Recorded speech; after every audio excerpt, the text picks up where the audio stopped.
Punjabi radio USA ਸੁਣ ਰਹੇ ਸਾਰੇ ਸਰੋਤਿਆਂ ਨੂੰ ਮੇਰੇ ਵੱਲੋਂ ਗੁਰਸਿਮਰਨ ਸਿੰਘ ਵੱਲੋਂ ਆਪ ਸਭ ਨੂੰ ਬਹੁਤ ਪਿਆਰ ਭਰੀ ਸਤਿਕਾਰ ਭਰੀ ਸਤਿ ਸ਼੍ਰੀ ਅਕਾਲ ਹੈ ਜੀ। ਤੇ ਸਰੋਤਿਓ, ਆਪ ਸਭ ਦਾ ਪ੍ਰੋਗਰਾਮ ਖਬਰ ਤੇ ਨਜ਼ਰ ਦੇ ਵਿੱਚ ਨਿੱਘਾ ਸਵਾਗਤ ਕਰਦੇ ਹਾਂ, ਜਿਸ ਦੇ ਵਿੱਚ ਆਪਾਂ ਪੰਜਾਬ ਤੇ ਭਾਰਤ ਦੀਆਂ ਤਾਜ਼ੀਆਂ ਖਬਰਾਂ ਦੀ ਜਾਣਕਾਰੀ ਪ੍ਰਾਪਤ ਕਰਦੇ ਹਾਂ ਤੇ ਖਬਰਾਂ ਦੀ ਜਾਣਕਾਰੀ ਲੈ ਕੇ ਪਹੁੰਚਦੇ ਨੇ ਆਪਣੇ ਨਾਲ ਮਿੰਟੂ ਗੁਰੂਸਰੀਆ ਜੀ। ਸਤਿ ਸ਼੍ਰੀ ਅਕਾਲ ਜੀ।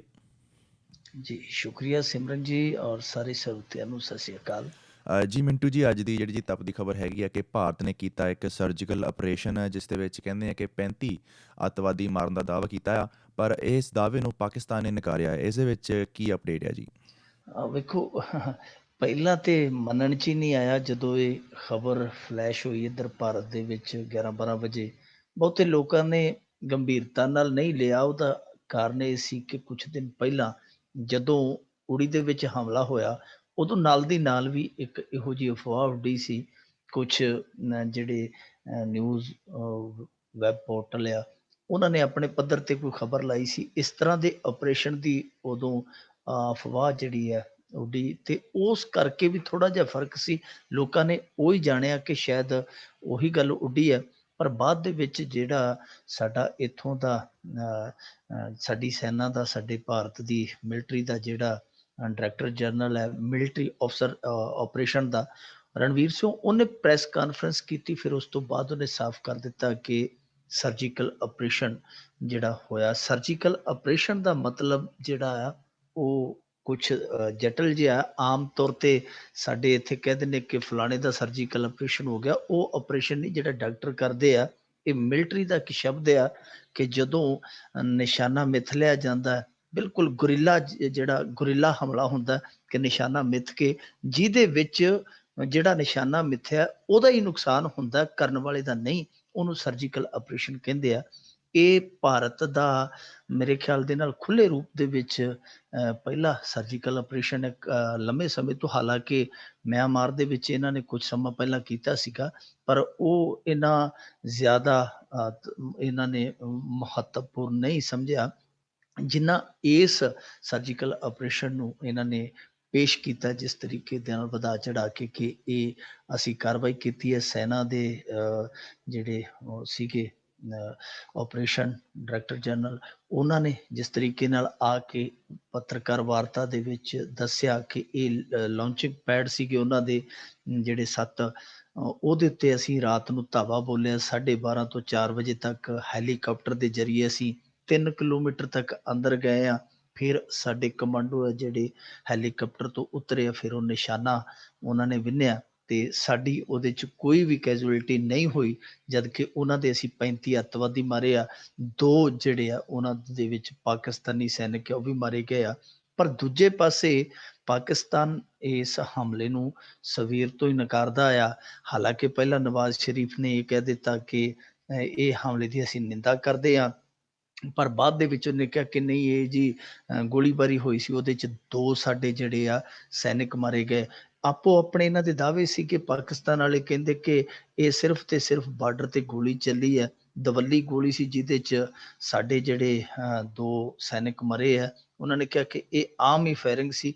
ਉਹਨਾਂ ਨੇ ਇਹ ਵੀ ਕਿਹਾ ਕਿ ਕੋਈ ਸਰਜੀਕਲ ਸਟ੍ਰਾਈਕ ਨਹੀਂ ਹੋਈ, ਭਾਰਤ ਹੈ ਜਿਹੜਾ ਭਰਮ ਫੈਲਾਉਂਦਾ ਪਿਆ। ਤੇ ਉਹਨਾਂ ਨੇ ਟਾਈਮ ਦੱਸਿਆ, ਉਹ ਕਹਿੰਦੇ ਕਿ ਰਾਤ 2:30 ਵਜੇ ਤੋਂ ਲੈ ਕੇ 8 ਵਜੇ ਤੱਕ ਗੋਲੀ ਚੱਲੀ ਹੈ, ਪਰ ਜਿਹੜੀ ਕੋਈ ਸਰਜੀਕਲ ਸਟ੍ਰਾਈਕ ਉਹ ਨਹੀਂ ਹੋਈ। ਜੇ ਉਹਨਾਂ ਨੇ ਕਿਹਾ ਕਿ ਜੇ ਹੋਈ ਤੇ ਅਸੀਂ ਉਹਦਾ ਮੂੰਹ ਤੋੜ ਜਵਾਬ ਦਿਆਂਗੇ। ਦੂਜੀ ਗੱਲ ਕਿ ਉਹਨਾਂ ਦਾ ਜਿਹੜਾ ਰੱਖਿਆ ਮੰਤਰੀ ਹੈ ਖਵਾਜਾ ਮੁਹੰਮਦ ਆਸਿਫ, ਉਹਨੇ ਵੀ ਇਹੀ ਗੱਲ ਕਹੀ ਹੈ। ਉਹਨੇ ਤੇ ਇੱਥੋਂ ਤੱਕ ਕਹਿ ਦਿੱਤਾ ਕਿ ਸਾਡੇ ਜਿਹੜੇ ਨਿਊਕਲੀਅਰ ਹਥਿਆਰ ਆ, ਉਹਨਾਂ ਦੇ ਘੋੜੇ ਤੇ ਸਾਡੀਆਂ ਉਂਗਲਾਂ ਹੀ ਆ, ਅਸੀਂ ਇਹ ਕਰ ਦਿਆਂਗੇ, ਉਹ ਕਰ ਦਿਆਂਗੇ। ਪਰ ਭਾਰਤ ਦੇ ਵਿੱਚ ਇਹਨਾਂ ਚੀਜ਼ਾਂ ਦਾ ਕੋਈ ਵੀ ਅਸਰ ਨਹੀਂ। ਇੱਥੇ ਤੇ ਉਹ ਲੋਕ ਇੱਕ ਤਰ੍ਹਾਂ ਦਾ ਮਾਹੌਲ ਬਣਾ ਬੈਠੇ, ਉਹਨਾਂ ਨੇ ਜਸ਼ਨ ਸ਼ੁਰੂ ਕਰ ਦਿੱਤੇ। ਜਿਹੜੇ ਲੋਕ ਦਿੱਲੀ 'ਚ ਰਹਿੰਦੇ ਆ, ਮੁੰਬਈ ਦੇ ਵਿੱਚ ਰਹਿੰਦੇ ਆ, ਹੈਦਰਾਬਾਦ ਦੇ ਵਿੱਚ ਰਹਿੰਦੇ ਆ, ਉਹਨਾਂ ਨੇ ਪਟਾਕੇ ਚਲਾਉਣੇ ਸ਼ੁਰੂ ਕਰ ਦਿੱਤੇ, ਢੋਲ ਵਜਾਉਣੇ ਸ਼ੁਰੂ ਕਰ ਦਿੱਤੇ। ਜਿਹੜੇ ਸਾਡੇ ਇੱਥੋਂ ਦੇ ਚੈਨਲ ਆ, ਉੱਥੇ ਵੀ ਇੱਕ ਤਰ੍ਹਾਂ ਨਾਲ ਕਹਿ ਲਈਏ ਉਹਨਾਂ ਦੇ AC ਸਟੂਡੀਓਜ਼ ਦੇ ਵਿੱਚ ਵੀ ਜਸ਼ਨ ਹੈ ਜਿਹੜੇ ਉਹ ਸ਼ਬਦੀ ਦੇਖੇ ਜਾ ਸਕਦੇ ਸੀ। ਰੱਖਿਆ ਮਾਰ ਵੀ ਇਸ ਹਮਲੇ ਨੂੰ ਵਾਜਬ ਠਹਿਰਾ ਰਹੇ ਸੀ ਕਿ ਜਾਇਜ਼ ਆ, ਸਭ ਕੁਛ ਹੈ ਜਿਹੜਾ ਉਹ ਜਾਇਜ਼ ਹੋਇਆ, ਵਾਜਬ ਹੋਇਆ। ਪਰ ਇੱਕ ਹੋਰ ਮਾਹੌਲ ਆ ਜਿਹੜਾ ਉਹ ਮਾਹੌਲ ਥੋੜ੍ਹਾ ਜਿਹਾ ਇਸ ਮਾਹੌਲ ਤੋਂ ਅਲੱਗਾ ਹੈ। ਉਹ ਮਾਹੌਲ ਉਹਨਾਂ ਲੋਕਾਂ ਦਾ ਹੈ ਜਿਹੜਾ ਤਬਕਾ ਬਿਲਕੁਲ ਬਾਰਡਰ 'ਤੇ ਰਹਿੰਦਾ, ਬਿਲਕੁਲ ਕਹਿ ਲਈਏ ਕਿ ਪਾਕਿਸਤਾਨ ਦੀ ਮਾਰ ਹੇਠਾਂ ਆਉਂਦਾ ਹੈ। ਉੱਥੇ ਮਾਹੌਲ ਹੈ ਜਿਹੜਾ ਉਹ ਗਮਗੀਨ ਆ, ਕਿਉਂਕਿ ਬਹੁਤ ਸਾਰੇ ਜਿਹੜੇ ਪਿੰਡ ਆ ਉਹ ਹੁਕਮ ਹੋ ਗਿਆ ਕਿ ਇਹਨਾਂ ਨੂੰ ਖਾਲੀ ਕਰ ਦਿਓ। ਸੋ ਉਹ ਦੋ ਤਰ੍ਹਾਂ ਦਾ ਮਾਹੌਲ ਵੇਖਣ ਦਾ ਸਾਹਮਣੇ ਆਉਂਦਾ ਹੈ ਕਿ ਦੋ ਤਰ੍ਹਾਂ ਦਾ ਮਾਹੌਲ ਭਾਰਤ ਦੇ ਵਿੱਚ ਬਣਿਆ ਹੋਇਆ। ਇੱਕ ਬਹੁਲਤਾ ਉਹਨਾਂ ਲੋਕਾਂ ਦੀ ਜਿਹੜੇ ਉਹ ਇਸ ਹਮਲੇ ਤੇ ਜਸ਼ਨ ਮਨਾ ਰਹੇ ਆ। ਦੂਸਰਾ ਉਹ ਤਬਕਾ ਛੋਟਾ ਜਿਹਾ ਹਿੱਸਾ ਜਿਹੜਾ ਬਾਰਡਰ ਪੱਟੀ ਤੇ ਰਹਿੰਦਾ ਹੈ, ਉਹ ਥੋੜ੍ਹਾ ਜਿਹਾ ਦੂਸਰੇ ਨੁਕਤੇ ਨਿਗਾਹ ਦੇ ਨਾਲ ਇਸ ਹਮਲੇ ਨੂੰ ਦੇਖਦਾ ਹੈ। ਪਰ ਕੁੱਲ ਮਿਲਾ ਕੇ ਜੇ ਦੇਖੀਏ, ਭਾਰਤ ਵੱਲੋਂ ਕੀਤੀ ਇਹ ਜਿਹੜੀ ਕਾਰਵਾਈ ਹੈ, ਇਹ ਬਹੁਤ ਵੱਡੀ ਕਾਰਵਾਈ ਹੈ। ਹੁਣ ਇਸ ਕਾਰਵਾਈ ਨੂੰ ਅੱਗੇ ਪਾਕਿਸਤਾਨ ਕਿਵੇਂ ਲੈਂਦਾ, ਕਿਉਂਕਿ ਉਹਦੇ ਕੋਲ ਦੋ ਰਾਹ ਆ। ਪਾਕਿਸਤਾਨ ਨੇ ਉਹਨੂੰ ਇੱਥੇ ਵੀ ਕੂਟਨੀਤੀ ਦੇ ਮਾਮਲੇ 'ਚ ਘੇਰ ਲਿਆ। ਹਮਲਾ ਕਰਕੇ ਭਾਰਤ ਨੇ ਇਹ ਕਿਹਾ ਕਿ ਅਸੀਂ ਕਿਸੇ ਮੁਲਕ ਤੇ ਹਮਲਾ ਨਹੀਂ ਕੀਤਾ, ਅਸੀਂ ਸਿਰਫ ਤੇ ਸਿਰਫ ਅੱਤਵਾਦੀਆਂ ਤੇ ਹਮਲਾ ਕੀਤਾ ਹੈ। ਹੁਣ ਪਾਕਿਸਤਾਨ ਪਹਿਲੀ ਗੱਲ ਤੇ ਮੰਨਦਾ ਹੀ ਨਹੀਂ ਪਿਆ ਕਿ ਸਾਡੇ ਤੇ ਕੋਈ ਇਸ ਤਰ੍ਹਾਂ ਦਾ ਸਰਜੀਕਲ ਆਪਰੇਸ਼ਨ ਹੋਇਆ। ਜੇ ਹੋਇਆ ਹੀ ਨਹੀਂ ਤੇ ਫਿਰ ਉਹ ਜਵਾਬੀ ਸਿੱਧੇ ਰੂਪ ਦੇ ਵਿੱਚ ਕਾਰਵਾਈ ਕਰਦਾ, ਮੇਰੇ ਖਿਆਲ ਦੇ ਨਾਲ ਕੋਈ ਵੀ ਸਹੀ ਕਾਰਨ ਦੱਸ ਕੇ ਕਰਦਾ, ਉਹ ਸਹੀ ਨਹੀਂ ਜਾਪੇਗਾ। ਦੂਜੀ ਗੱਲ ਕਿ ਜੇ ਉਹ ਕਹਿੰਦਾ ਕਿ ਸਰਜੀਕਲ ਆਪਰੇਸ਼ਨ ਹੋਇਆ ਕੈਂਪਾਂ ਤੇ, ਉਹ ਤਾਂ ਵੀ ਫਸਦਾ ਹੈ। ਫਿਰ ਉਹਨੂੰ ਇਹ ਇਕਬਾਲ ਕਰਨਾ ਪਵੇਗਾ ਕਿ ਇਹਨੇ ਤੇ ਆਪਦੇ ਘਰ ਦੇ ਵਿੱਚ ਹੀ ਦਹਿਸ਼ਤ ਦੇ ਵਪਾਰੀ ਹੈ ਜਿਹੜੇ ਉਹ ਪਾਲੇ ਹੋਏ ਆ, ਸੰਭਾਲੇ ਹੋਇਆ। ਸੋ ਇੱਥੇ ਵੀ ਕੂਟਨੀਤੀ ਤੋਂ ਕੰਮ ਲਿਆ ਜਾ ਰਿਹਾ। ਭਾਰਤ ਵੱਲੋਂ ਸਿੱਧਾ ਇਹ ਨਹੀਂ ਕਿਹਾ ਜਾ ਰਿਹਾ ਕਿ ਅਸੀਂ ਪਾਕਿਸਤਾਨ ਦੇ ਘਰ ਵੜ ਕੇ ਉਹਨੂੰ ਕੁੱਟ ਰਹੇ ਹਾਂ। ਇਹ ਕਿਹਾ ਜਾ ਰਿਹਾ ਕਿ ਅਸੀਂ ਸਿਰਫ ਤੇ ਸਿਰਫ ਉਹਨਾਂ ਕੈਂਪਾਂ ਤੇ ਹਮਲਾ ਕੀਤਾ ਹੈ ਜਿਨ੍ਹਾਂ ਕੈਂਪਾਂ ਦੇ ਵਿੱਚੋਂ ਅੱਤਵਾਦੀ ਟ੍ਰੇਨ ਕੀਤੇ ਜਾ ਰਹੇ ਸੀ ਤੇ ਉਹ ਤਿਆਰ ਸਨ ਇੱਧਰ ਘੁਸਪੈਠ ਕਰ ਲਈ। ਇਸ ਕਰਕੇ ਇਸ ਮਾਮਲੇ ਤੇ ਵੀ ਕੂਟਨੀਤਿਕ ਘੇਰਾ ਪਾਇਆ ਹੋਇਆ ਪਾਕਿਸਤਾਨ ਨੂੰ। ਬਾਕੀ ਅੱਜ ਦੀ ਰਾਤ ਹੈ ਜਿਹੜੀ ਉਹ ਕਾਫੀ ਮਹੱਤਵਪੂਰਨ ਆ। ਉਡੀਕ ਕੀਤੀ ਜਾ ਰਹੀ ਹੈ ਕਿ ਪਾਕਿਸਤਾਨ ਇਹਦਾ ਕੌੜਾ ਘੁੱਟ ਭਰ ਲਏਗਾ ਜਾਂ ਕੋਈ ਜਵਾਬੀ ਕਾਰਵਾਈ ਕਰੇਗਾ। ਉਹ ਹੁਣ ਸਵੇਰ ਦਾ ਜਦੋਂ ਸੂਰਜ ਉੱਗੇਗਾ ਉਹ ਸਾਰਾ ਸੁਨੇਹਾ ਨਾਲ ਲੈ ਕੇ ਆਏਗਾ। ਜੀ ਮਿੰਟੂ ਜੀ, ਤੇ ਤੁਸੀਂ ਹੁਣੀ ਗੱਲ ਕੀਤੀ ਸੀਗੀ ਬਾਰਡਰ ਦੇ ਨਾਲ ਲੱਗਦੇ ਹੋਏ ਪਿੰਡਾਂ ਬਾਰੇ ਜਿਹੜੇ ਕਿ ਕਾਫੀ ਹੱਦ ਤੱਕ ਖਾਲੀ ਹੋ ਚੁੱਕੇ ਨੇ। ਉਸ ਖਬਰ ਦੇ ਬਾਰੇ ਕੋਈ ਡਿਟੇਲ ਤੇ ਜਾਣਕਾਰੀ ਹੋਵੇ ਤਾਂ। ਸਾਡੀ 2500 ਕਿਲੋਮੀਟਰ ਦੀ ਹੱਦ ਲੱਗਦੀ ਆ ਪਾਕਿਸਤਾਨ ਦੇ ਨਾਲ। ਜੇ ਜੰਮੂ ਕਸ਼ਮੀਰ ਤੋਂ ਲੈ ਲਈਏ ਤੇ ਗੁਜਰਾਤ ਤੇ ਬੰਦਰਗਾਹ ਤੱਕ 2500 ਕਿਲੋਮੀਟਰ ਲੰਬਾਈ, ਉਹਦੇ 'ਚੋਂ 500 ਕਿਲੋਮੀਟਰ ਦਾ ਹਿੱਸਾ ਸਾਡੇ ਜੇ ਭੂਗੋਲਿਕ ਤੌਰ ਤੇ ਵੇਖੀਏ ਤੇ ਪੰਜਾਬ ਦਾ ਲੱਗਦਾ ਹੈ। ਇੱਥੇ ਕਿਉਂਕਿ ਵਸੋਂ ਜਿਹੜੀ ਸਾਡੀ ਗੁਜਰਾਤ ਦੇ ਵਿੱਚ ਤੇ ਰਾਜਸਥਾਨ ਦੇ ਵਿੱਚ, ਕਿਉਂਕਿ ਰਾਜਸਥਾਨ ਤੇ ਸੂਬਾ ਬਹੁਤ ਵੱਡਾ ਹੈ। ਰਾਜਸਥਾਨ ਦੇ ਜਿਹੜੀ ਹੱਦ ਹੈ ਪਾਕਿਸਤਾਨ ਦੀ, ਉਹਦੇ ਨਾਲ ਕੋਈ ਇੰਨੀ ਵਸੋਂ ਨਹੀਂ ਹੈਗੀ ਬਹੁਤੀ ਜ਼ਿਆਦਾ, ਤੇ ਨਾ ਹੀ ਇੰਨੀ ਨੌਬਤ ਆਉਂਦੀ ਹੈ। ਖੁੱਲ੍ਹਾ ਭੂਗੋਲਿਕ ਏਰੀਆ, ਉੱਥੇ ਬਹੁਤ ਖੁੱਲ੍ਹਾ ਸੂਬਾ ਹੈ ਰਾਜਸਥਾਨ। ਗੁਜਰਾਤ ਦੀ ਵੀ ਜਿਹੜੀ ਹੱਦ ਆ ਉਹਦੇ ਤੇ ਵੀ ਜਿਹੜੀ ਪਾਕਿਸਤਾਨ ਦੇ ਨਾਲ ਲੱਗਦੀ LOC, ਉਹਦੇ ਤੇ ਬਹੁਤ ਘੱਟ ਆਬਾਦੀ ਹੈ। ਪਰ ਬਦਕਿਸਮਤੀ ਪੰਜਾਬ ਦੀ ਹੈ ਕਿ ਇਹਦੀ ਜਿਹੜੀ 500 ਕਿਲੋਮੀਟਰ ਦੀ ਉਹ ਸਰਹੱਦ ਹੈ, ਉਹ ਸਾਰੀ ਵਸੋਂ ਦੇ ਨਾਲ ਭਰਪੂਰ ਆ। ਔਰ ਉਦੋਂ ਤੋਂ ਵੀ ਬਦਕਿਸਮਤੀ ਦੀ ਗੱਲ ਸਿਮਰਨ ਜੀ ਇਹ ਹੈ ਕਿ ਉੱਥੇ ਨਿਮਨ ਵਰਗ ਆ ਜਾਂ ਮੱਧ ਵਰਗ ਆ, ਬਹੁਤ ਵੱਡੇ ਜਿਹੜੇ ਧੰਨੇ ਸੇਠ ਆ ਜਾਂ ਵੱਡੇ ਜ਼ਿਮੀਂਦਾਰ ਆ, ਉਹਨਾਂ ਦੀਆਂ ਬੇਸ਼ੱਕ ਉੱਥੇ ਜ਼ਮੀਨਾਂ ਹੋਣ ਵੀ, ਉਹਨਾਂ ਨੇ ਜ਼ਮੀਨਾਂ ਠੇਕੇ ਤੇ ਦਿੱਤੀਆਂ ਹੋਈਆਂ ਨੇ ਤੇ ਆਪ ਕੋਠੀਆਂ ਉਹਨਾਂ ਨੇ ਸ਼ਹਿਰਾਂ 'ਚ ਛੱਤੀਆਂ ਹੋਈਆਂ। ਪਰ ਜਿਹੜਾ ਗਰੀਬ ਗੁਰਬਾ ਹੈ ਜਾਂ ਮੱਧ ਵਰਗੀ ਕਿਸਾਨ ਆ, ਉਹ ਉੱਥੇ ਹੀ ਜਿੱਥੇ ਜਿਹੜੇ 4 ਟੱਪੇ 4 ਓੜੇ ਹੈਗੇ ਜਾਂ 4 ਮਾਲ ਡੰਗਰ ਹੈਗੇ, ਉੱਥੇ ਬੰਨ ਕੇ ਬੈਠਾ ਕਿ ਕੋਈ ਗੱਲ ਨਹੀਂ। ਜਿਵੇਂ ਸਾਡੇ ਇੱਥੇ ਦੀ ਅਖੀਰਲੀ ਇੱਕ ਕਹਿ ਲਈਏ ਕਿ ਪੰਕਤੀ ਹੁੰਦੀ ਹੈ ਸਾਡੇ ਗਰੀਬ ਮਜ਼ਲੂਮ ਕੋਲ ਕਿ ਕੋਈ ਗੱਲ ਨਹੀਂ ਜੀ, ਜਦੋਂ ਆਉਣੀ ਆ ਹੀ ਜਾਣੀ ਆ, ਡਰਨਾ ਕਾਹਦਾ। ਸੋ ਉਸ ਸਾਰੇ ਬੈਠੇ ਕਿ ਜਿੱਦਣ ਆਉਣੀ ਹੋਈ ਆ ਹੀ ਜਾਣੀ ਆ। ਇਸੇ ਕਰਕੇ ਪਤਾ ਨਹੀਂ ਕਿੰਨੀਆਂ ਪੀੜ੍ਹੀਆਂ ਜਿਹੜੀਆਂ ਲੰਘ ਗਈਆਂ। ਅੱਜ ਉਹਨਾਂ ਪਿੰਡਾਂ ਦੇ ਵਿੱਚ ਇੱਕ ਵਾਰ ਫੇਰ ਉਹ ਇੱਕ ਤਰ੍ਹਾਂ ਨਾਲ ਕਹਿ ਲਈਏ ਹੋਣੀ ਕੁਕੀ ਹੈ, ਕਿਉਂਕਿ ਜਦੋਂ ਹੀ ਉੱਧਰੋਂ ਐਲਾਨ ਹੋਇਆ ਕਿ ਅਸੀਂ ਸਰਜੀਕਲ ਆਪਰੇਸ਼ਨ ਕਰ ਦਿੱਤਾ, ਇਹਨਾਂ ਨੇ ਪ੍ਰੈਸ ਵਾਰਤਾ ਦੇ ਵਿੱਚ ਐਲਾਨ ਕਰ ਦਿੱਤਾ, ਅਧਿਕਾਰਤ ਪੁਸ਼ਟੀ ਕਰ ਦਿੱਤੀ। ਨਾਲ ਦੀ ਨਾਲ ਹੀ ਕੇਂਦਰੀ ਗ੍ਰਹਿ ਮੰਤਰਾਲੇ ਨੇ, ਰੱਖਿਆ ਮੰਤਰਾਲੇ ਨੇ ਨਾਲ ਦੀ ਨਾਲ ਹੀ ਇੱਥੇ ਸੁਨੇਹੇ ਘੱਲ ਦਿੱਤੇ, ਖਾਸ ਤੌਰ ਤੇ ਪੰਜਾਬ ਨੂੰ, ਕਿ ਤੁਸੀਂ ਭਾਈ ਇਸ ਤਰ੍ਹਾਂ ਕਰੋ, ਜਿਹੜੇ ਤੁਹਾਡੇ ਪਿੰਡ ਆ ਬਾਰਡਰ ਪੱਟੀ ਦੇ 10 ਕਿਲੋਮੀਟਰ ਦੇ ਇਲਾਕੇ 'ਚੋਂ, 10 ਕਿਲੋਮੀਟਰ ਦੇ ਖਿੱਤੇ 'ਚੋਂ ਉਹਨਾਂ ਨੂੰ ਉਠਾ ਦਿਓ। ਇਹ ਅਮਲ ਸ਼ੁਰੂ ਹੋਇਆ 1-2 ਵਜੇ ਤੋਂ ਬਾਅਦ। ਫਿਰੋਜ਼ਪੁਰ, ਜਿਹਦਾ ਕਿ ਬਹੁਤ ਵੱਡਾ ਇਲਾਕਾ ਲੱਗਦਾ ਹੈ, ਹੁਸੈਨੀ ਵਾਲਾ ਅਬੋਹਰ ਤੱਕ ਕਹਿ ਲਈਏ ਬਾਰਡਰ ਤੇ ਹੀ ਤੁਰਿਆ ਆਉਂਦਾ। ਫਿਰੋਜ਼ਪੁਰ ਉੱਧਰੋਂ ਹਰੀਕੇ ਤੱਕ ਨਾਲ ਚਲੇ ਜਾਂਦਾ ਬਾਰਡਰ। ਸੋ ਉਹਨਾਂ ਨੇ ਉੱਥੇ ਕਿਸਾਨ ਮੇਲਾ ਲਾਇਆ ਹੋਇਆ ਸੀਗਾ। ਫਿਰੋਜ਼ਪੁਰ ਤੇ ਇੱਥੇ ਡਿਪਟੀ ਕਮਿਸ਼ਨਰ ਵੀ ਸੀ। ਕਿਸਾਨ ਮੇਲੇ ਚੱਲਦੇ 'ਚ ਡਿਪਟੀ ਕਮਿਸ਼ਨਰ ਨੂੰ ਸੁਨੇਹਾ ਮਿਲਿਆ ਕਿ ਭਾਈ ਆਹ ਗੱਲ ਆ, ਬਾਤ ਹੈ। ਤੇ ਉੱਥੇ ਡਿਪਟੀ ਕਮਿਸ਼ਨਰ ਨੇ ਆਖਿਆ, ਉਹਨੇ ਆਖਿਆ ਮੇਲੇ ਛੱਡੋ ਤੇ ਆਪਦੇ ਘਰਾਂ ਨੂੰ ਭੱਜੋ, ਆਪਦਾ ਟਿੰਡ ਫੋੜੀ ਚੁੱਕ ਕੇ ਤੇ ਸੁਰੱਖਿਅਤ ਟਿਕਾਣਿਆਂ ਤੇ ਨਿਕਲ ਜਾਓ। ਜੰਗ ਦਾ ਇੱਕ ਤਰ੍ਹਾਂ ਨਾਲ ਕਹਿ ਲਈਏ ਕਿ ਬੱਦਲ ਚੜ੍ਹ ਆਇਆ। ਦੱਸ ਦਿਓ ਕਿ ਮੇਲਾ ਵੀ ਜਿਹੜਾ ਕਿਸਾਨਾਂ ਦਾ ਮੇਲਾ ਸੀ, ਜਿਹੜੇ ਜੁਟੇ ਸਨ ਕਿਸਾਨ, ਉਹ ਮੇਲਾ ਵੀ ਇਸ ਤਰ੍ਹਾਂ ਹੀ ਵਿਛੜ ਗਿਆ ਜਿਵੇਂ ਰੂਹਾਂ ਦਾ ਭਰ ਕੇ ਵਿਛੜਦਾ। ਸੋ ਫਿਰ ਨਾਲ ਦੀ ਨਾਲ ਅਮਲ ਸ਼ੁਰੂ ਹੋਇਆ। ਪਠਾਨਕੋਟ ਜਿਹੜਾ ਸੈਕਟਰ ਆ, ਅੰਮ੍ਰਿਤਸਰ ਸੈਕਟਰ ਆ, ਅਜਨਾਲਾ ਸੈਕਟਰ ਆ, ਅੱਗੇ ਜੇ ਪਿੱਛੇ ਥੱਲੇ ਨੂੰ ਆਈ ਜੀ ਫਿਰੋਜ਼ਪੁਰ ਸੈਕਟਰ, ਅੱਗੇ ਫਾਜ਼ਿਲਕਾ ਸੈਕਟਰ, ਇਹਨਾਂ ਸੈਕਟਰਾਂ ਦੇ ਵਿੱਚੋਂ ਹੌਲੀ ਹੌਲੀ ਫਿਰ ਹਿਜਰਤ ਹੈ ਜਿਹੜੀ ਸ਼ਾਮ ਢਲਦੇ ਤੱਕ ਉਹ ਹੋਣੀ ਸ਼ੁਰੂ ਹੋ ਗਈ। ਗੱਡਿਆਂ ਤੇ ਟਰਾਲੀਆਂ ਤੇ ਫੋਟੋਆਂ ਵੀ ਤੁਸੀਂ ਸਵੇਰ ਤੱਕ ਵੇਖ ਲੋਗੇ, ਲੋਕ ਸਮਾਨ ਕੱਢ ਕੇ ਲਈ ਆਉਂਦੇ ਆ। ਇਸ ਤਰ੍ਹਾਂ ਜਾਪਦਾ ਜਿਵੇਂ 47 ਹੈ ਜਿਹੜੀ ਉਹ ਫੇਰ ਆ ਗਈ ਹੋਵੇ, ਜਾਂ ਕੋਈ 47 ਦੀ ਭੈਣ ਆ ਜਿਹੜੀ ਮੁੜ ਕੁੜ ਕੇ ਉਹ ਗੇੜਾ ਕੱਢਣ ਆ ਗਈ ਹੋਵੇ। ਦ੍ਰਿਸ਼ ਹੈ ਜਿਹੜਾ ਉਸੇ ਤਰ੍ਹਾਂ ਦਾ ਜਾਪਦਾ। ਇੱਕ ਫੋਟੋ ਮੈਂ ਦੇਖੀ, ਉਹਦੇ 'ਚ ਟਰਾਲੀ ਤੇ 2 ਬੱਚੇ ਬੈਠੇ ਆ ਤੇ ਉਹ ਕਿਤਾਬ ਉਤਰਾ ਹੀ ਪੜ੍ਹਦੇ ਜਾਂਦੇ ਆ। ਸ਼ਾਇਦ ਉਹਨਾਂ ਨੂੰ ਉਮੀਦ ਆ ਕਿ ਕਿਤਾਬ ਪੜ੍ਹਾਂਗੇ ਤੇ ਆਹ ਜਿਹੜੇ ਦਿਨ ਆ ਉਹ ਸਾਡੇ ਬਦਲ ਜਾਣ। ਇਹ ਹਾਲ ਹੈ ਜਿਹੜਾ 3-4 ਜ਼ਿਲ੍ਹਿਆਂ ਦੇ, ਖਾਸ ਤੌਰ ਤੇ ਅੰਮ੍ਰਿਤਸਰ, ਗੁਰਦਾਸਪੁਰ, ਫਿਰੋਜ਼ਪੁਰ, ਇਹਨਾਂ ਜ਼ਿਲ੍ਹਿਆਂ ਦੇ ਵਿੱਚ ਅੱਜ ਸ਼ਾਮ ਢਲਦੀ ਤੱਕ ਬਹੁਤ ਵੱਡੇ ਪੱਧਰ ਤੇ ਹਿਜਰਤ ਹੈ ਜਿਹੜੀ ਹੋ ਗਈ ਹੈ। ਲਗਭਗ ਪਿੰਡ ਖਾਲੀ ਹੋ ਗਏ। ਕਈ ਪਿੰਡ ਇਹੋ ਜਿਹੇ ਆ ਜਿਨ੍ਹਾਂ ਨੇ ਕਿਹਾ ਅਸੀਂ ਮਰਨੋਂ ਮਰ ਜਾਵਾਂਗੇ, ਅਸੀਂ ਖਾਲੀ ਪਿੰਡ ਨਹੀਂ ਕਰਨੇ, ਅਸੀਂ ਉਜੜਨਾ ਨਹੀਂ। ਕਿਉਂਕਿ ਵੇਖੋ, ਇਹ ਉਜੜਨ ਵਾਲੀ ਗੱਲ ਹੈ ਨਾ। ਫਸਲ ਪੱਕੀ ਹੋਈ ਹੈ, ਝੋਨਾ ਜਿਹੜਾ ਤਿਆਰ ਬਰ ਤਿਆਰ ਆ, ਪਤਾ ਨਹੀਂ ਕਿਸੇ ਨੇ ਕਰਜ਼ੇ ਨਾਲ ਪਾਲੀ ਆ ਫਸਲ, ਕਿਸੇ ਨੇ ਫੜ ਤੁੜ ਕੇ, ਕਿਸੇ ਨੇ ਆਪਣੀ ਛੱਲੀ ਪੂੜੀ ਲਾ ਕੇ। ਉਹ ਜੀ ਨਹੀਂ ਕਰਦਾ ਭਰਿਆ ਭਰਾਇਆ ਘਰ ਛੱਡਣ ਨੂੰ। ਉੱਥੋਂ ਦੇ ਬਾਰਡਰ ਦੇ ਏਰੀਏ ਦੇ ਲੋਕ ਆ ਜਿਹੜੇ, ਕਿਉਂਕਿ ਮੇਰਾ ਵੀ ਪਿੰਡ ਇਹਨਾਂ ਇਲਾਕਿਆਂ 'ਚ ਹੀ ਪੈਂਦਾ, ਖਾਸ ਤੌਰ ਤੇ ਫਾਜ਼ਿਲਕਾ, ਅਬੋਹਰ, ਤੇ ਇਹਨਾਂ ਪਿੰਡਾਂ ਦੇ ਲੋਕਾਂ ਦਾ ਕਹਿਣਾ ਇਹ ਹੁੰਦਾ ਕਿ ਜੇ ਅਸੀਂ ਚਲੇ ਜਾਈਏ ਤੇ ਫਿਰ ਪਿੱਛੋਂ ਜਿਹੜਾ ਕੋਈ ਮਾੜਾ ਮੋਟਾ ਬਚਿਆ ਸਾਡਾ, ਉਹ ਜਿਹੜੇ ਚੋਰ ਚੱਕੇ ਉਹ ਲੈ ਜਾਣਗੇ।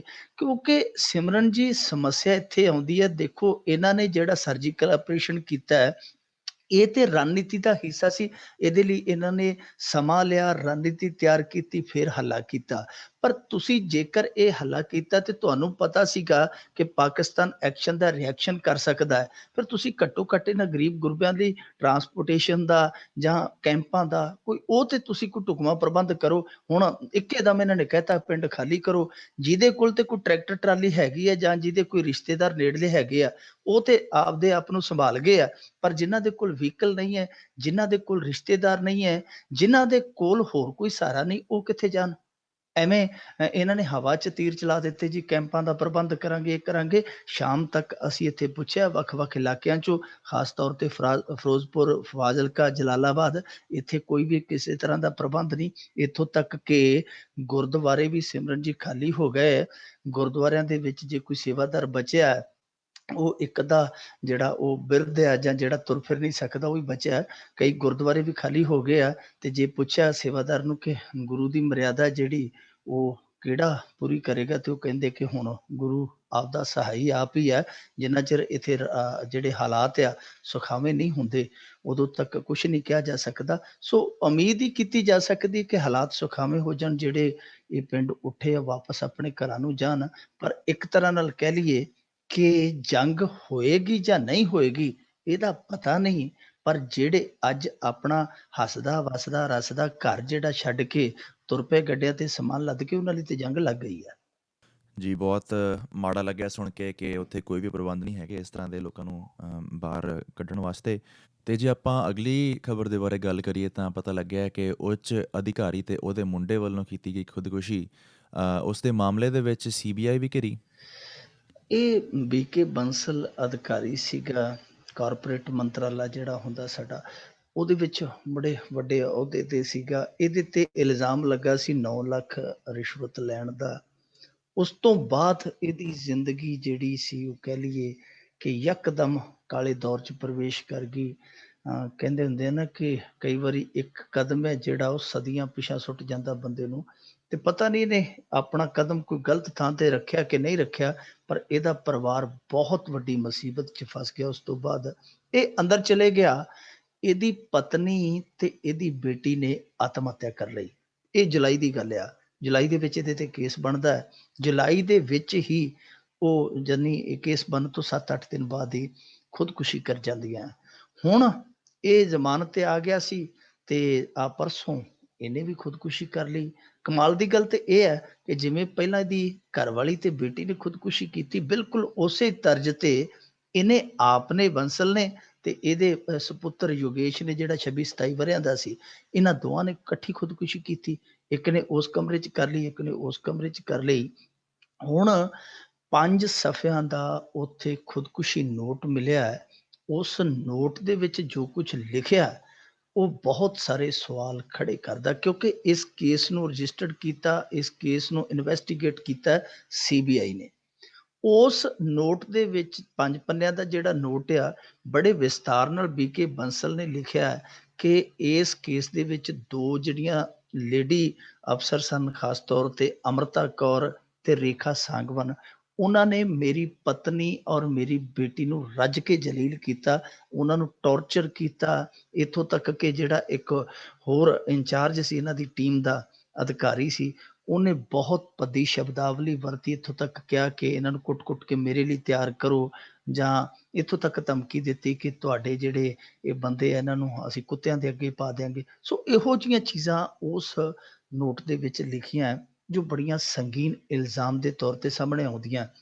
ਦੂਜੇ ਪਾਸੇ ਯੋਗੇਸ਼ ਨੇ ਆਪਦੇ 2 ਪੰਨਿਆਂ ਦਾ, ਜਿਹੜਾ ਤਾਂ ਪੁੱਤਰ ਸੀਗਾ ਇਹਦਾ ਬੰਸਲ ਦਾ, ਉਹਨੇ ਵੀ 2 ਪੰਨਿਆਂ ਦੇ ਪੇਜ ਤੇ ਲਿਖਿਆ। ਉਹਨੇ ਕਿਹਾ ਕਿ ਮੇਰੀ ਮਾਂ ਜਿਹੜੀ ਉਹ ਬੜੇ ਧਾਰਮਿਕ ਖਿਆਲਾਂ ਵਾਲੀ ਤੇ ਬੜੀ ਨਿਮਰਤਾ ਵਾਲੀ ਮਹਿਲਾ ਸੀ, ਤੇ ਮੇਰੀ ਭੈਣ ਸੀ ਜਿਹੜੀ ਉਹ ਗੋਲਡ ਮੈਡਲਿਸਟ ਸੀ ਯੂਨੀਵਰਸਿਟੀ ਦੀ, ਪਰ ਇਹਨਾਂ 5 ਅਫਸਰਾਂ ਨੇ ਮੇਰੀ ਮਾਂ ਤੇ ਮੇਰੀ ਭੈਣ ਦਾ ਕਤਲ ਕੀਤਾ ਹੈ।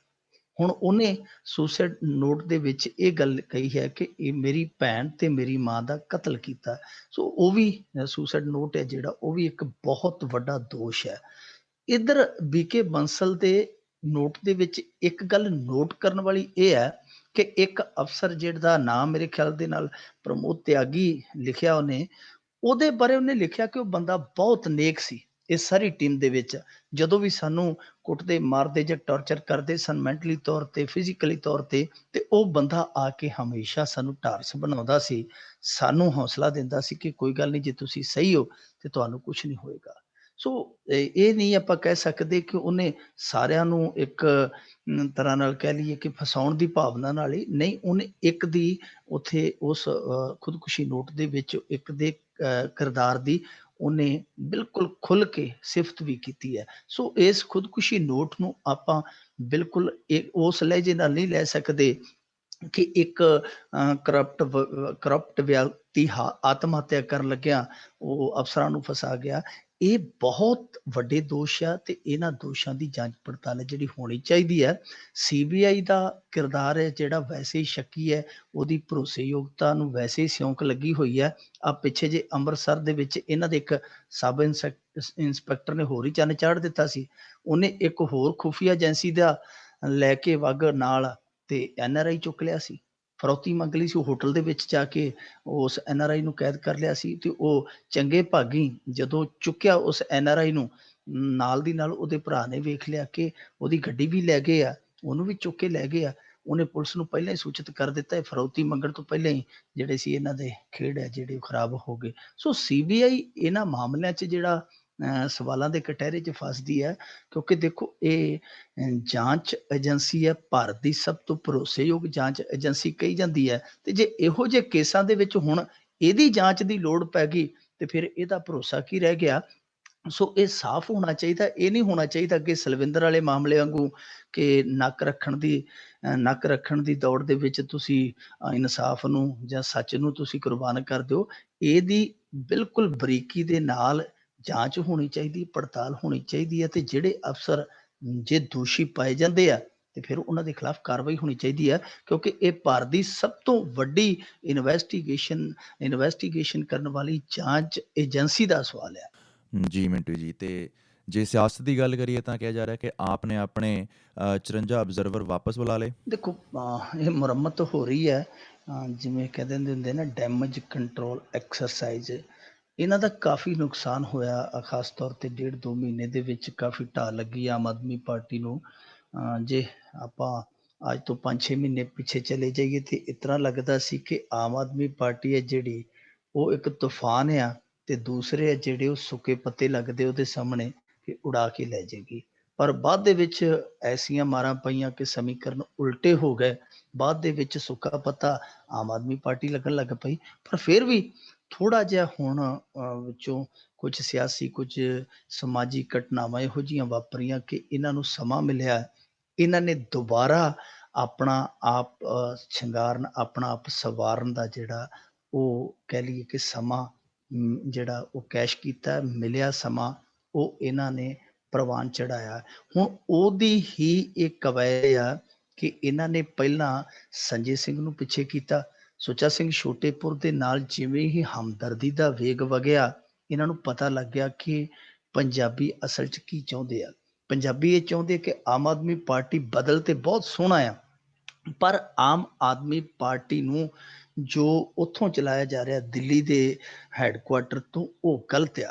ਇਸ ਚੀਜ਼ ਨੂੰ ਇਹਨਾਂ ਨੇ ਰਿਅਲਾਈਜ਼ ਕੀਤਾ ਤੇ ਫਿਰ ਹੌਲੀ ਹੌਲੀ, ਕਿਉਂਕਿ ਸੰਜੇ ਸਿੰਘ ਤੇ ਸਾਰੇ ਚੁੱਭਦੇ ਸਨ, ਸੰਜੇ ਸਿੰਘ ਨੂੰ ਜਿਵੇਂ ਪਿੱਛੇ ਕੀਤਾ ਤੁਸੀਂ ਵੇਖਿਆ ਹੋਣਾ।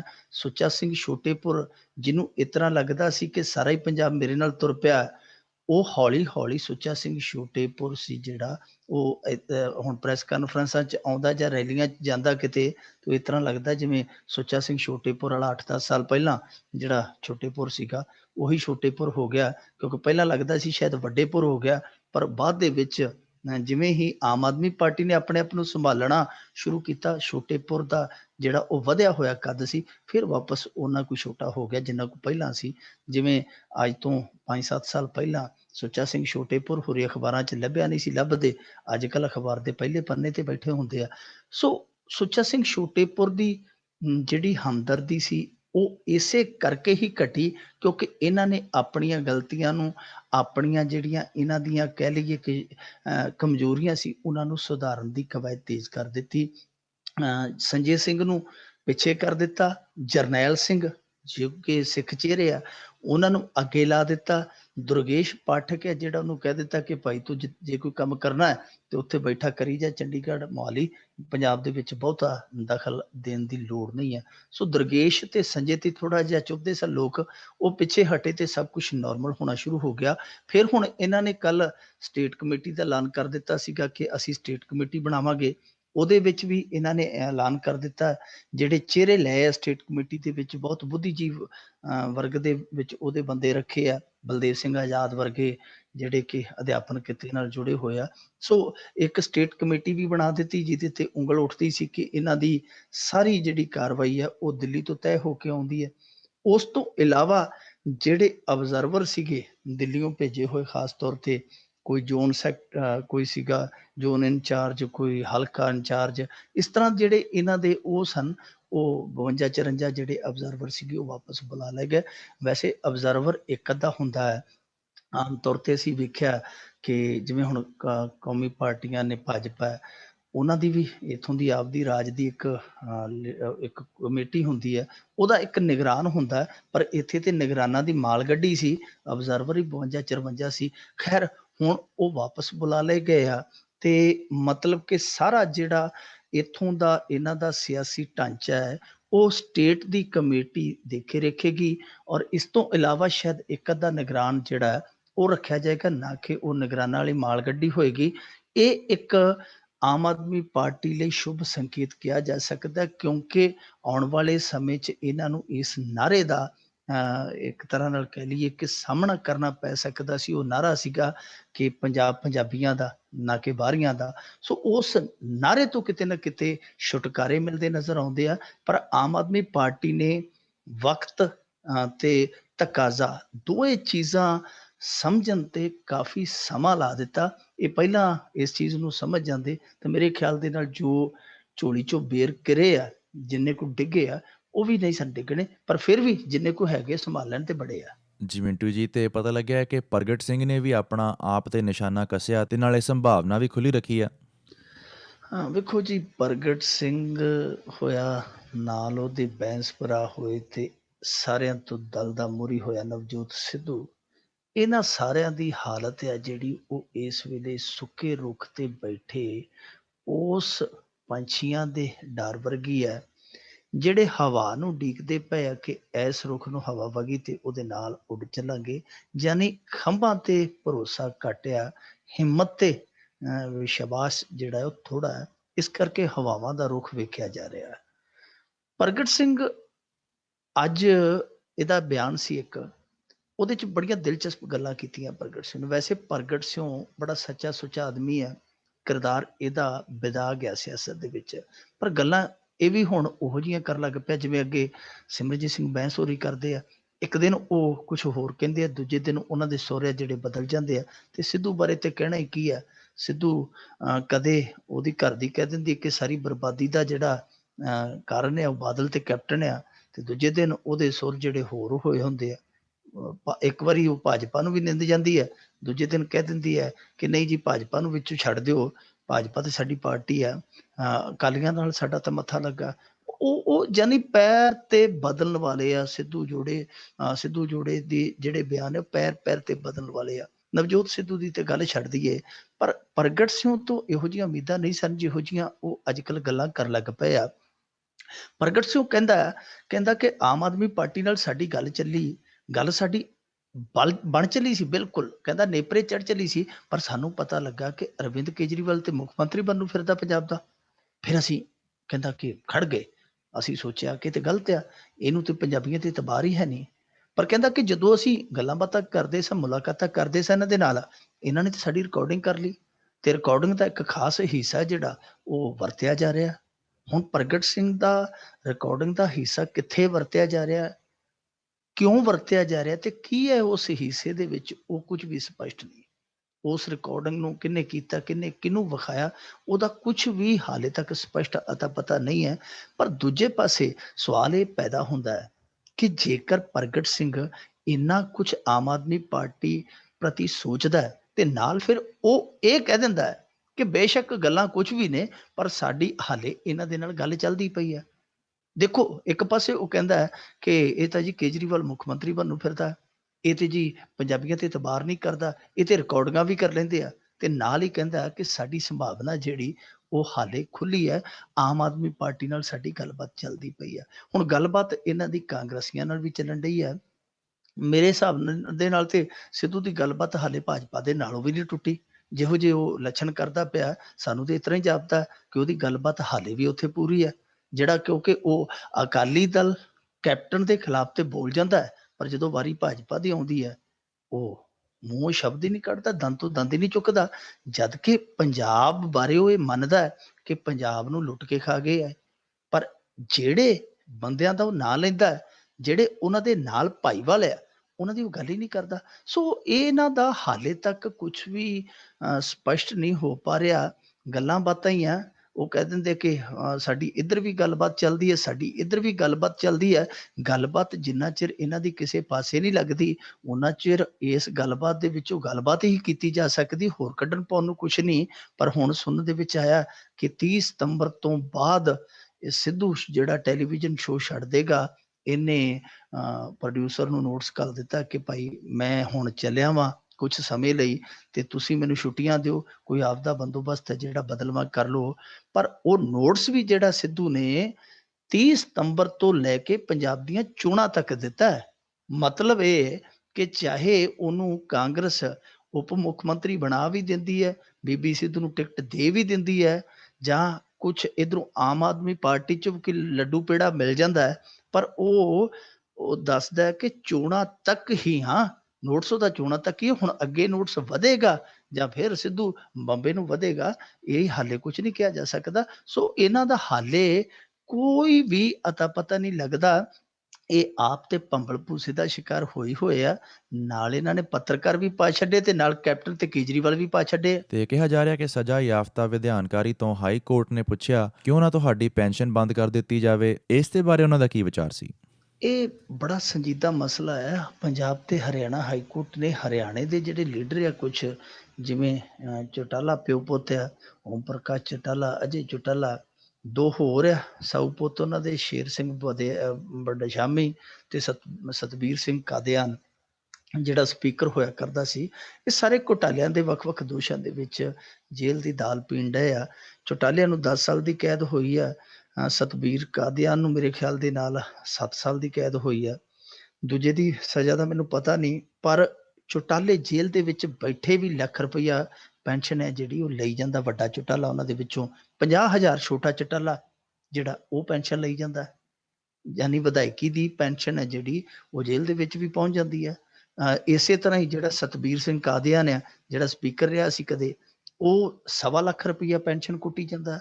ਇਸੇ ਤਰ੍ਹਾਂ ਜਿਹੜਾ ਹੋਰ ਆ ਉਹਦੀ ਵੀ ਲਗਭਗ 50,000 ਪੈਨਸ਼ਨ ਆ, ਜਿਹਦਾ ਨਾਮ ਬੜਸ਼ਾਨੀ ਹੈ। ਸੋ ਇਹ ਸਾਰੇ ਜੇਲ੍ਹ ਦੇ ਵਿੱਚ ਬੈਠੇ ਹੀ ਪੈਨਸ਼ਨ ਦਾ ਲਾਭ ਲੈ ਰਹੇ ਆ, ਜੋ ਸਿੱਧੇ ਤੌਰ ਤੇ 1975 ਦੀ ਇੱਕ ਸੋਧ ਹੈ ਸੰਵਿਧਾਨ ਦੀ, ਉਹਦੀ ਧਾਰਾ 7A ਦੇ ਮੁਤਾਬਕ ਇਹ ਬਿਲਕੁਲ ਕਹਿ ਲਈਏ ਕਿ ਗੈਰ ਵਾਜਬ ਆ, ਗੈਰ ਕਾਨੂੰਨੀ ਆ। ਪਰ ਇਸ ਮਸਲੇ ਤੇ ਹੁਣ ਹਾਈ ਕੋਰਟ ਦੇ ਵਿੱਚ ਸੁਣਵਾਈ ਹੋਈ ਹੈ। ਹਾਈ ਕੋਰਟ ਨੇ ਨੋਟਿਸ ਕੀਤਾ ਇਹਨਾਂ ਨੂੰ, ਜੇਲ੍ਹ ਦੇ ਵਿੱਚ ਨੋਟਿਸ ਭੇਜ ਕੇ ਪੁੱਛਿਆ ਕਿ ਭਾਈ ਸਾਹਿਬ ਕਿਉਂ ਨਾ ਤੁਹਾਡੀ ਪੈਨਸ਼ਨ ਹੈ ਜਿਹੜੀ ਬੰਦ ਕਰ ਦਿੱਤੀ ਜਾਵੇ। ਹੁਣ ਉਹ ਜਵਾਬ ਦੇਣਗੇ ਕਿ ਅਸੀਂ ਇਸ ਆਧਾਰ ਤੇ ਪੈਨਸ਼ਨ ਹੈ ਜਿਹੜੀ ਉਹ ਲੈ ਰਹੇ ਆ। ਜੇ ਤੇ ਉਹ ਆਧਾਰ ਹਾਈ ਕੋਰਟ ਪ੍ਰਵਾਨ ਕਰਦਾ ਠੀਕ ਆ, ਨਹੀਂ ਤੇ ਇਹਨਾਂ ਦੀ ਪੈਨਸ਼ਨ ਹੈ ਜਿਹੜੀ ਉਹਦੇ ਤੇ ਘਾਟਾ ਵੱਜੇਗਾ ਤੇ ਬਹੁਤ ਹੱਦ ਤੱਕ ਅਗਾਂਹ ਲਈ ਵੀ ਇੱਕ ਜਿਹੜੀ ਆ ਕਹਿ ਲਈਏ ਕਿ ਉਹ ਨਜ਼ੀਰ ਬਣ ਜਾਏਗੀ।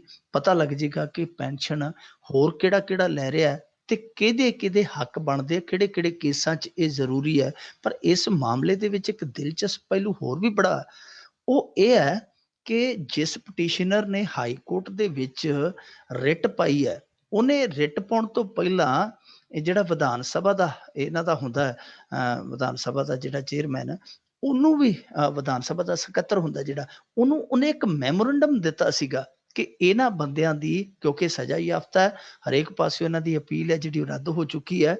ਸਜ਼ਾ ਵੀ ਇਹਨਾਂ ਦੀ ਕਿਸੇ ਦੀ 10 ਸਾਲ, ਕਿਸੇ ਦੀ 7 ਸਾਲ, ਕਿਸੇ ਦੀ 5 ਸਾਲ ਆ। ਤੁਸੀਂ ਇਹਨਾਂ ਦੀ ਪੈਨਸ਼ਨ ਕੱਟ ਦਿਓ। ਤੇ ਉਸ ਬੰਦੇ ਨੇ ਉਹ ਮੈਮੋਰੰਡਮ ਜਿਹੜਾ ਰੱਦ ਕਰ ਦਿੱਤਾ ਸੀ। ਉਹਨੇ ਕਿਹਾ ਕਿ ਨਹੀਂ, ਇਹ ਜਿਹੜੇ ਬੇਸ਼ੱਕ ਕਾਨੂੰਨੀ ਨੁਕਤੇ ਨਿਗਾਹ ਤੋਂ ਬੇਸ਼ੱਕ ਸਜ਼ਾ ਯਾਫਤਾ ਹੋ ਗਏ ਹੋਣ, ਪਰ ਜਿਹੜਾ ਜਨਤਕ ਨੁਮਾਇੰਦਗੀ ਵਾਲਾ ਕਾਨੂੰਨ ਆ, ਉਹਦੇ ਵਿੱਚ ਤੇ ਜਿਹੜੇ ਦੋਸ਼ੀ ਨਹੀਂ ਪਾਏ ਗਏ। ਉਹਨੇ ਇਹ ਅਪੀਲ ਦੇ ਅੱਗੇ ਦਲੀਲ ਦੇ ਦਿੱਤੀ। ਸੋ ਉਹ ਬਹੁਤ ਹੱਦ ਤੱਕ ਕਹਿ ਲਈਏ ਕਿ ਉਹ ਦਲੀਲ ਹੈ ਜਿਹੜੀ ਉਹ ਸਧਾਰਨ ਦਰਜੇ ਦੀ ਸੀ, ਕਿਉਂਕਿ ਜਿਸ ਕਿਸੇ ਨੂੰ ਕਾਨੂੰਨ ਨੇ ਸਜ਼ਾ ਯਾਫਤਾ ਕਰ ਦਿੱਤਾ, ਉਹ ਕੋਈ ਹੋਰ ਦੂਸਰਾ ਕਾਨੂੰਨ ਹੈ ਜਿਹੜਾ ਸੰਵਿਧਾਨਕ ਕਾਨੂੰਨ ਆ, ਉਹ ਕੋਈ ਅਲੱਗ ਰਾਏ ਨਹੀਂ ਰੱਖੇਗਾ ਉਹਦੇ ਪ੍ਰਤੀ। ਖੈਰ, ਉਹ ਜਿਸ ਬੰਦੇ ਨੇ ਮੈਮੋਰੰਡਮ ਰੱਦਿਆ, ਜਿਹੜਾ ਵਿਧਾਨ ਸਭਾ ਦਾ ਸੈਕਟਰੀ ਹੈ, ਉਹੀ ਸੈਕਟਰੀ ਸਾਹਿਬ ਨੰਦਲ ਉਹਦਾ ਨਾਮ ਆ, ਉਹਦੇ ਤੇ ਪਰਚਾ ਦਰਜ ਹੋ ਗਿਆ। ਪਰਚਾ ਦਰਜ ਇਹ ਹੋਇਆ ਕਿ ਜਿਹੜੇ ਰਾਜ ਸਭਾ ਦਾ ਇਲੈਕਸ਼ਨ ਹੋਇਆ ਸੀ, ਜਿਹਦੇ 'ਚ GTV ਵਾਲਾ ਸੁਭਾਸ਼ ਚੰਦਰਾ ਜਿਹੜਾ ਉਹ ਚੁਣਿਆ ਗਿਆ ਸੀ, ਉਸ ਚੋਣਾਵੀ ਪ੍ਰਕਿਰਿਆ ਦੇ ਦੌਰਾਨ ਬੇਨਿਯਮੀਆਂ ਹੋਣ ਦੀਆਂ ਸ਼ਿਕਾਇਤਾਂ ਨੂੰ ਸਹੀ ਪਾਉਂਦਿਆਂ ਉਸੇ ਸੈਕਟਰੀ ਨੂੰ ਨਾਮਜ਼ਦ ਕਰ ਦਿੱਤਾ ਗਿਆ ਪਰਚੇ ਦੇ ਵਿੱਚ। ਹੁਣ ਦੇਖੋ, ਜਿਹਦੇ ਤੇ ਆਪਦੇ ਤੇ ਹੀ ਹੇਰਾਫੇਰੀਆਂ ਦਾ ਕੇਸ ਬਣ ਗਿਆ, ਤੇ ਉਹ ਦੇਖੋ ਉੱਥੇ ਹੇਰਾਫੇਰੀ ਕਿਉਂ ਨਾ ਕਰਦਾ ਹੋਏਗਾ ਜਦੋਂ ਉਹਦੇ ਕੋਲ ਮੈਮੋਰੰਡਮ ਗਿਆ। ਸੋ ਇਹ ਦਿਲਚਸਪ ਕਿੱਸਾ ਹੈ।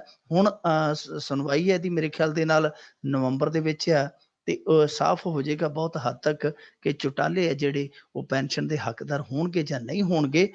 ਉਹ ਤੇ ਗੱਲ ਵੱਖਰੀ ਹੈ ਕਿ ਇਹ ਜਿਹੜੀ ਪੈਨਸ਼ਨ ਚਲੇ ਗਈ ਹੈ, ਕੀ ਇਹ ਕੱਟਣ ਦੀ ਸੂਰਤ ਦੇ ਵਿੱਚ ਦੁਬਾਰਾ ਉਹਨਾਂ ਤੋਂ ਵਸੂਲੀ ਜਾਵੇਗੀ? ਇਹ ਵੇਖਣਾ ਉਹ ਤੋਂ ਵੀ ਦਿਲਚਸਪ ਹੋਏਗਾ। ਜੀ ਮਿੰਟੂ ਜੀ, ਆਪ ਜੀ ਦਾ ਬਹੁਤ ਧੰਨਵਾਦ ਅੱਜ ਦੀਆਂ ਖਬਰਾਂ ਦੇ ਵਾਸਤੇ। ਤੇ ਸਰੋਤਿਓ, ਅੱਜ ਦਾ ਪ੍ਰੋਗਰਾਮ ਇੱਥੇ ਹੀ ਸਮਾਪਤ ਹੁੰਦਾ ਆ। ਉਮੀਦ ਕਰਦੇ ਹਾਂ ਕਿ ਤੁਹਾਨੂੰ ਅੱਜ ਦਾ ਇਹ ਪ੍ਰੋਗਰਾਮ ਪਸੰਦ ਆਇਆ ਹੋਵੇਗਾ। ਫੀਡਬੈਕ ਵਾਸਤੇ ਜ਼ਰੂਰ ਕਾਲ ਕਰ ਸਕਦੇ ਹੋ 408-272-5200 ਫੋਨ ਨੰਬਰ ਦੇ ਉੱਤੇ, ਜਾਂ ਈਮੇਲ ਲਿਖ ਸਕਦੇ ਹੋ info@punjabiradiousa.com ਤੇ। ਫਿਲਹਾਲ ਜੀ ਦਿਓ ਇਜਾਜ਼ਤ। ਮੇਰੇ ਵੱਲੋਂ ਆਪ ਸਭ ਨੂੰ ਬਹੁਤ ਪਿਆਰ ਭਰੀ ਸਤਿ ਸ਼੍ਰੀ ਅਕਾਲ। ਸੁਣਦੇ ਰਹੋ ਜੀ ਪੰਜਾਬੀ ਰੇਡੀਓ USA।